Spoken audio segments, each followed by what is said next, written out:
ನನ್ನನ್ನ ಯಾರು ಮಾತನಾಡಿಸ್ತಿಲ್ಲ ಅಂತ ಪವಿತ್ರ ಕಣ್ಣೀರನ್ನ ಹಾಕ್ತಿದ್ದಾರೆ. ಪರಪ್ಪನ ಅಗ್ರಹಾರದಲ್ಲಿ ಪವಿತ್ರ ಗೌಡ ಕಣ್ಣೀರು.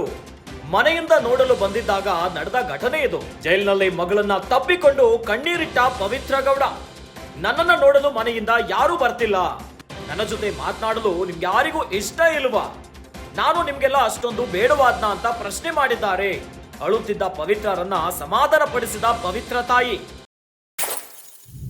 ರೇಣುಕಾಸ್ವಾಮಿ ಹತ್ಯೆ ಪ್ರಕರಣಕ್ಕೆ ಸಂಬಂಧಿಸಿದಂತೆ ಪವಿತ್ರ ಗೌಡ A1 ಆರೋಪಿ. ಇನ್ನು ಡಿ ಗ್ಯಾಂಗ್ ಈಗಾಗಲೇ ಪರಪ್ಪನ ಅಗ್ರಹಾರದಲ್ಲಿದೆ. ಆದ್ರೆ ಇತ್ತ ಪವಿತ್ರ ಗೌಡ ಪರಪ್ಪನ ಅಗ್ರಹಾರದಲ್ಲಿ ಕಣ್ಣೀರನ್ನ ಹಾಕಿದ್ದಾರೆ. ನನ್ನನ್ನ ಯಾರು ಮಾತನಾಡಿಸ್ತಿಲ್ಲ ಅಂತ ಪವಿತ್ರ ಗೌಡ ಪರಪ್ಪನ ಅಗ್ರಹಾರದಲ್ಲಿ ಕಣ್ಣೀರನ್ನ ಇಟ್ಟಿದ್ದಾರೆ. ಏನೋ ಮನೆಯಿಂದ ಯಾರು ಕೂಡ ನೋಡ್ಲಿಕ್ಕೆ ಬರ್ತಾ ಇಲ್ಲ. ಇನ್ನು ಯಾವಾಗ ಮನೆಯವರು ನೋಡ್ಲಿಕ್ಕೆ ಬಂದಾಗ ಇದೊಂದು ಘಟನೆ ಆಗಿದೆ. ನೀವ್ಯಾರು ಕೂಡ ಜೈಲಿನಲ್ಲಿ ನನ್ನನ್ನ ನೋಡ್ಲಿಕ್ಕೆ ಬರ್ತಾ ಇಲ್ಲ, ನಾನ್ ನಿಮ್ಮೆಲ್ಲರಿಗೂ ಬೇಡವಾದ್ನ ಅಂತ ಪವಿತ್ರ ಗೌಡ ಗಳಗಳನ್ನೇ ಹತ್ತಿದ್ದಾರೆ. ಏನೋ ಪವಿತ್ರ ಗೌಡರನ್ನ ನೋಡ್ಲಿಕ್ಕೆ ಮನೆಯವರು ಬಂದಾಗ ಪವಿತ್ರ ಗೌಡ ಗಳಗಳನ್ನೇ ಕಣ್ಣೀರನ್ನ ಇಟ್ಟಿದ್ದಾರೆ. ಜೈಲಿನಲ್ಲಿ ಮಗಳನ್ನ ತಪ್ಪಿಕೊಂಡು ಪವಿತ್ರ ಗೌಡ ಹತ್ತಿದ್ದಾರೆ. ನನ್ನನ್ನು ನೋಡಲು ಮನೆಯಿಂದ ಯಾರು ಬರ್ತಾ ಇಲ್ಲ, ನನ್ನ ಜೊತೆ ಮಾತಾಡ್ಲಿಕ್ಕೆ ನಿಮ್ಗೆ ಯಾರಿಗೂ ಇಷ್ಟ ಇಲ್ವಾ ಅಂತ ಪ್ರಶ್ನೆ ಕೇಳಿದ್ದಾರೆ.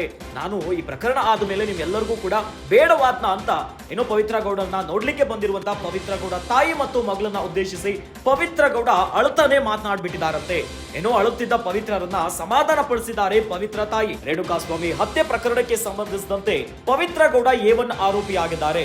ಏನೋ ಪರಪ್ಪನ ಅಗ್ರಹಾರದಲ್ಲಿ ನ್ಯಾಯಾಂಗ ಬಂಧನಕ್ಕೆ ಈಗಾಗಲೇ ಒಳಪಡಿಸಿದ್ದಾರೆ. ಏನೋ ಜೈಲಿನಲ್ಲಿ ಪವಿತ್ರ ಗೌಡ ಒಂದು ರೀತಿಯಾಗಿ ಮಂಕಾಗಿದ್ದಾರೆ. ಯಾರ ಜೊತೆನೂ ಕೂಡ ಮಾತಾಡ್ತಾ ಇಲ್ಲ. ಇನ್ನೊಂದಿಷ್ಟು ವಿವಾದಗಳಿಗೂ ಕೂಡ ಇತ್ತೀಚೆಗಷ್ಟೇ ಸುದ್ದಿ ಆಗಿದ್ರು. ಮೇಕಪ್ ಅನ್ನ ಮಾಡ್ಕೊಂಡು ಹೋಗ್ತಾ ಇದ್ರು. ಲಿಫ್ಟಿಕ್ ಯಾರು ಕೊಟ್ಟಿದ್ದು ಇವೆಲ್ಲ ಚರ್ಚೆ ಆಗ್ತಾ ಇತ್ತು. ಇನ್ನು ಇವೆಲ್ಲದರ ನಡುವೆ ಪವಿತ್ರ ಗೌಡ ಪರಪ್ಪನ ಅಗ್ರಹಾರದಲ್ಲಿ ಅಳ್ತಾ ಇದ್ದಾರೆ. ಯಾವಾಗ ಮನೆಯವರು ಪವಿತ್ರ ಗೌಡ ತಾಯಿ ಮತ್ತು ಮಗಳು ಪವಿತ್ರ ಗೌಡನನ್ನ ನೋಡ್ಲಿಕ್ಕೆ ಜೈಲಿಗೆ ಬಂದಂತ ಹೊತ್ತಿನಲ್ಲಿ ಪವಿತ್ರ ಗೌಡ ಕಣ್ಣೀರನ್ನ ಇಟ್ಟಿದ್ದಾರೆ. ಇನ್ನು ನೋಡ್ಲು ಬಂದ ತಾಯಿ ಹತ್ರ ಪ್ರಶ್ನೆ ಕೂಡ ಮಾಡಿದ್ದಾರೆ.